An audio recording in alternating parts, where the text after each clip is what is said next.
Hi అండి, అందరికీ నమస్తే. ఈ రోజుల్లో మనం కష్టపడి సంపాదించిన రూపాయి మన దగ్గర ఉండడమే చాలా కష్టం.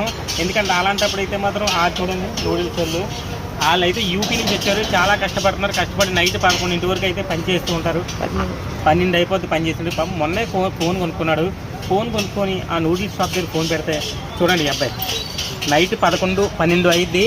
ఆ టైంలో అయితే వచ్చి బాగా చూడండి ఈ ఫోటోని. నైటు 12 ఆ టైంలో వాళ్ళు బిజీగా ఉంటారు. 2-3 కస్టమర్లు ఉండేటప్పటికి వచ్చి సైలెంట్గా ఫోన్ అయితే తీసుకెళ్ళిపోయాడు. అక్కడ మైనస్ ఏంటంటే ఆ అబ్బాయి ఫోటోతో సహా వాళ్ళకి 3 నెంబర్లు కూడా మన దగ్గరకు వచ్చాయి. 3 నెంబర్లు కూడా మనకు వచ్చాయి.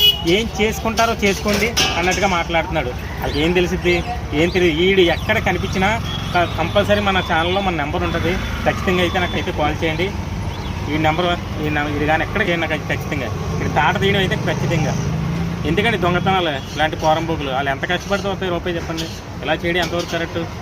వేస్ట్ నా కొడుకులు. వీడు ఎక్కడ కనిపించినా సరే మాత్రం ఖచ్చితంగా అయితే ఈ వీడియోని అయితే మాత్రం నాకు తెలిసి అందరికీ అయితే షేర్ చేయండి. పక్కా షేర్ చేస్తేనే ఇటు ఖచ్చితంగా మనకైతే దొరికే అవకాశం ఉంటుంది. మర్చిపోవద్దు.